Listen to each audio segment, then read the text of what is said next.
Paragraph 8. Everyone in the heavens knows and believes and even perceives that he wills and does nothing of good from himself, and that he thinks and believes nothing of truth from himself, but only from the divine, thus from the Lord. Also that good from himself is not good, and truth from himself is not truth, because these have in them no life from the divine.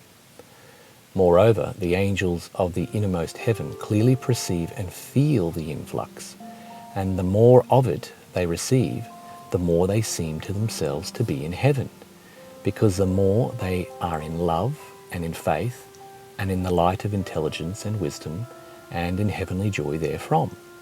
And since all these go forth from the divine of the Lord, and in these the angels have their heaven, it is clear that it is the divine of the Lord and not the angels from anything properly their own that makes heaven. This is why heaven is called in the word the dwelling place of the Lord and his throne. And those who are there are said to be in the Lord. But in what manner the divine goes forth from the Lord and fills heaven will be told in what follows. Paragraph 9. Angels from their wisdom go still further. They say that not only everything good and true is from the Lord, but everything of life as well. They confirm it by this, that nothing can spring from itself, but only from something prior to itself. Therefore all things spring from a first, which they call the very being of the life of all things. And in like manner all things continue to exist. For continuous existence is a ceaseless springing forth, and whatever is not continually held by means of intermediates in connection with the first, instantly disperses and is wholly dissipated. They say also that there is but one fountain of life, and that man's life is a rivulet therefrom, which, if it did not unceasingly continue from its fountain, would immediately flow away. Again they say that from this one fountain of life, which is the Lord, nothing goes forth except divine good and divine truth, and that each one is affected by these in accordance with his reception of them. Those who receive them in faith and life find heaven in them, while those who reject them or stifle them change them into hell. For they change good into evil and truth into falsity, thus life into death. Again, that everything of life is from the Lord, they confirm by this, that all things in the universe have relation to good and truth, the life of man's will, which is the life of his love, to good, the life of his understanding, which is the life of his faith, to truth. And since everything good and true comes from above it, follows that everything of life must come from above. This being the belief of the angels, they refuse all thanks for the good they do, and are displeased and withdraw if anyone attributes good to them. They wonder how anyone can believe that he is wise from himself, or does anything good from himself. Doing good for one's own sake they do not call good, because it is done from self. But doing good for the sake of good they call good from the divine. And this, they say, is the good that makes heaven, because this good is the Lord. Paragraph 10. Such spirits as have confirmed themselves during their life in the world in the belief that the good they do and the truth they believe is from themselves, or is appropriated to them as their own, which is the belief of all who place merit in good actions and claim righteousness to themselves, are not received into heaven. Angels avoid them. They look upon them as stupid and as thieves, stupid because they continually have themselves in view and not the divine, and as thieves because they steal from the Lord what is his. These are averse to the belief of heaven, that it is the divine of the Lord in the angels that makes heaven. Paragraph 11. The Lord teaches that those that are in heaven and in the church are in the Lord, and the Lord is in them, when he says, quote, "Abide in me and I in you, as the branch cannot bear fruit of itself except it abide in the vine, so neither can ye except ye abide in me. I am the vine and you are the branches. He that abides in me and I in him, the same bears much fruit, for apart from me you can do nothing." John 15:4 and 5. Paragraph 12. From all this it can now be seen that the Lord dwells in the angels of heaven in what is his own, and thus that the Lord is in the all in all in things of heaven.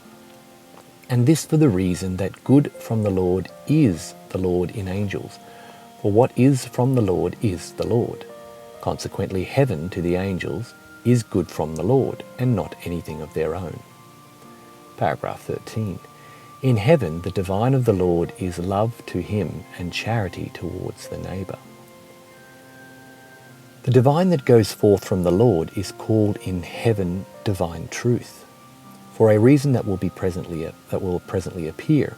This divine truth flows into heaven from the Lord, from his divine love. The divine love and the divine truth therefrom are related to each other, as the fire of the sun and the light therefrom in the world. Love resembles the fire of the sun, and truth therefrom the light from the sun.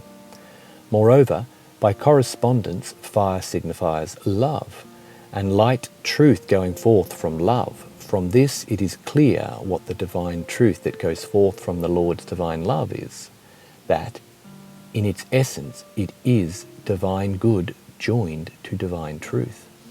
And being so co-joined, it vivifies all things of heaven, just as in the world when the sun's heat is joined to light, it makes all things of the earth fruitful, which takes place in the spring and summer. It is otherwise when the heat is not joined with the light, that is, when the light is cold. Then all things become torpid and lie dead. With the angels, this divine good, which is compared to heat, is the good of love, and the divine truth, which is compared to light, is that through which and out of which good of love comes.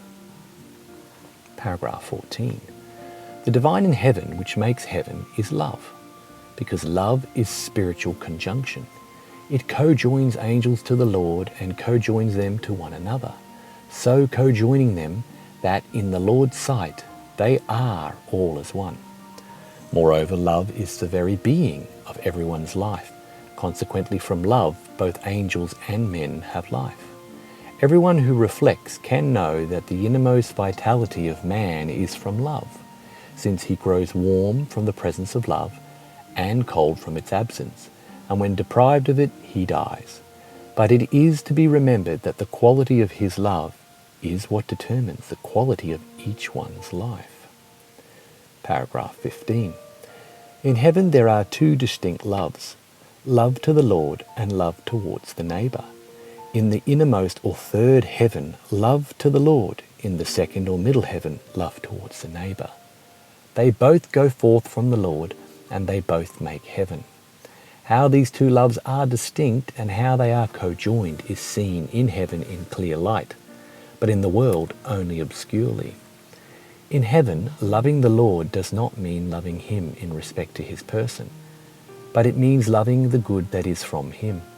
And to love good is to will and to do good from love, and to love the neighbour does not mean loving or a companion in respect to his person, but loving the truth that is from the Word, and to love truth is to will and to do it. This makes clear that these two loves are distinct as good and truth are distinct, and that they are co-joined as good is co-joined with truth. But this can scarcely be comprehended by men unless it is known what love is, what good is, and what the neighbour is. Paragraph 16.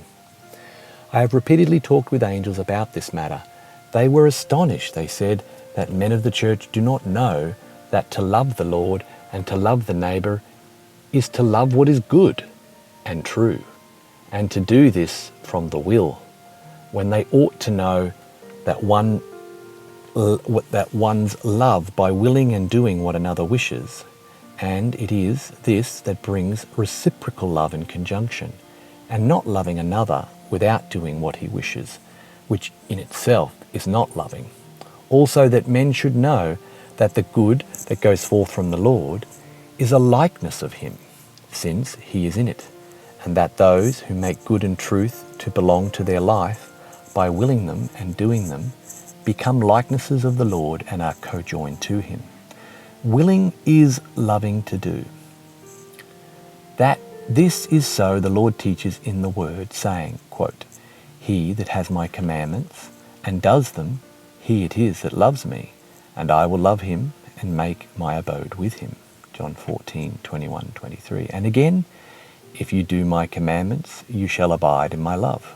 John 15:10. Paragraph 17. All experience in heaven attests that the divine that goes forth from the Lord and that affects angels and makes heaven is love. For all who are in heaven are forms of love and charity and appear in ineffable beauty, with love shining forth from their faces and from their speech and from their every particular of their life. Moreover, there are spiritual spheres of life emanating from and surrounding every angel and every spirit, by which their quality in respect to the affections of their love is known, sometimes at a great distance. For with everyone these spheres flow forth from the life of his affection and consequent thought, or from the life of his love and consequent faith. The spheres that go forth from angels are so full of love as to affect the innermost of life of those who are with them. They have repeatedly been perceived by me and have thus affected me.